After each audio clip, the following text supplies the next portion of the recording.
Alright everyone, I'm back. I just finished my Chicago Wolves Texas Stars results video for round 2, game 3. But I want to do a quick tribute video to Ernie Harwell, who passed away today at the age of 92 after a year-long battle of incurable cancer. I'm not sure what type it was, but if I had to take a guess, I'd probably say pancreatic, because there's still no cure for that yet. I'm not a Detroit Tigers fan, but I remember watching a couple of games, where Harwell would call a home run or a strike or a ball or anything in the game. Just his southern accent, his low-key delivery, and the style in which he'd carry a conversation. I just got an email. Someone asked me, what's the number one thing you remember most about Ernie Harwell, even if you're not a Detroit Tigers fan? The number one thing I remember is when in September 16th of 2009, in front of a sold-out Comerica Park, he gave his farewell speech, and in front of a sold-out crowd, and in front of all your fans, that had to be a real rush, even from Ernie's standpoint, or even from those sitting in the crowd. You're watching live and in person a sportscasting legend, sportscasting and baseball legend in the man's own right. Even if you never saw him commentate his first game or whatever, I even saw senior citizens, and you name it. I've seen senior citizens. I saw a couple of other people. I even saw, while watching that speech, I remember seeing there was a little kid in the crowd wearing a Detroit Tigers jersey and a Detroit Tigers hat. I think she was like 9 or 8 or 7 or something. I don't really remember, but she looked like she was about 7 years old or so. And she held up a sign with the Detroit logo and said on the bottom, it said, "We love you, Ernie." So, and even someone like her, very famous sportscaster, way before her generation. Seeing the man announce his last game or whatever it was that he announced, well, I know there was a farewell speech, and that had to have been a real sight to see.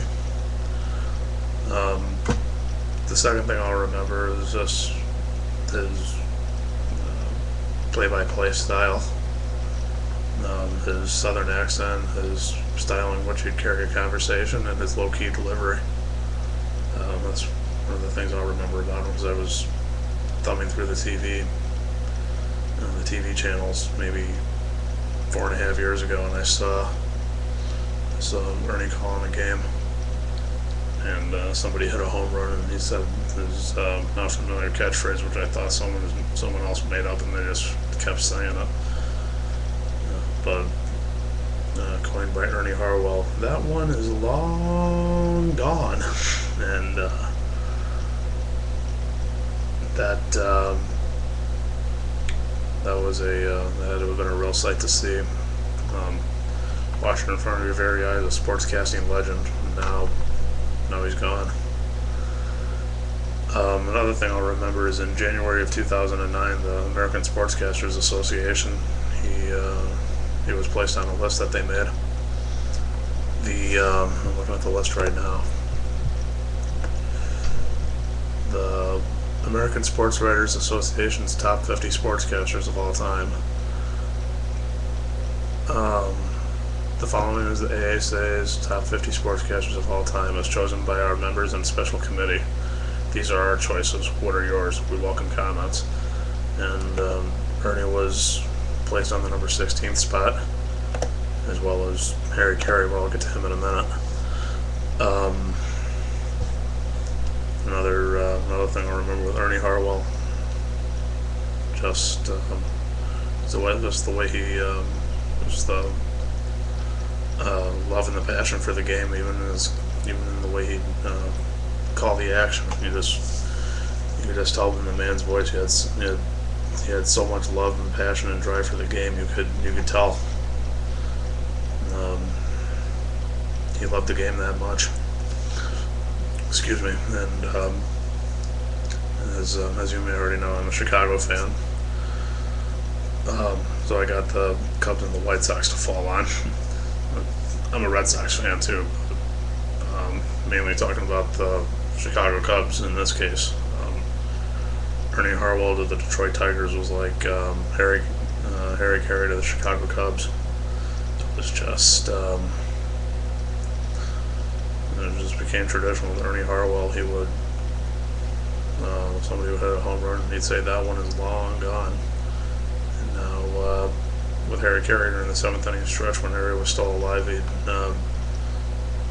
he'd sing along in sold out Wrigley Field, "Take Me Out to the Ball Game." Now that Harry Carey's gone, we still sing "Take Me Out to the Ball Game" and honor and tribute to him. That's what he would have wanted. Here with Ernie Harwell, again, another sportscasting legend, a man in his own right. He was in the sportscasting business for 55 years, and 42 of them, I think 42 of those years, were with the Detroit Tigers. So Ernie would say with a home run, that one is long gone, and now, to use his familiar phrase in terms of him leaving us, another sportscasting legend, long gone. So I also saw in the ASA's top 50 sportscasters of all time list, I saw Harry Carey was on there too. He's at the number 18th spot. So when it comes to a guy like Ernie Harwell, regardless of what team or teams you like or don't like, you have to at least acknowledge one of the many greats that have come through the doors. Sportscasters, owners, and players like the team or hate them. Like them, hate them, in between, or no opinion whatsoever. There's no denying with Ernie Harwell. He was one of the greatest names in the history of baseball. No question about it. So that concludes my tribute video. Any Detroit Tigers fans that see this, I'm sure they'll jump at the sight that I'm doing a video about someone who one of the greatest names who just recently passed away. I'm not even a fan of the team that he was affiliated with, but there's so many other people that I saw a couple more videos. One guy basically said the same thing. I'm not a Detroit fan, but I remember watching Ernie Harwell call a game, and I liked every minute of it. And whomever it was that said that, I forgot what video it was, but whoever it was that said that, I agree with that person. Ernie Harwell, one of the biggest names in the history of the game, at least in terms of sportscasters. So let me know what you think. Give me your feedback, subscribe, and if you haven't already, check out all my other views on different videos, and check out all the other videos that I've recently made, along with many more to come. And I appreciate your feedback, so feel free to subscribe.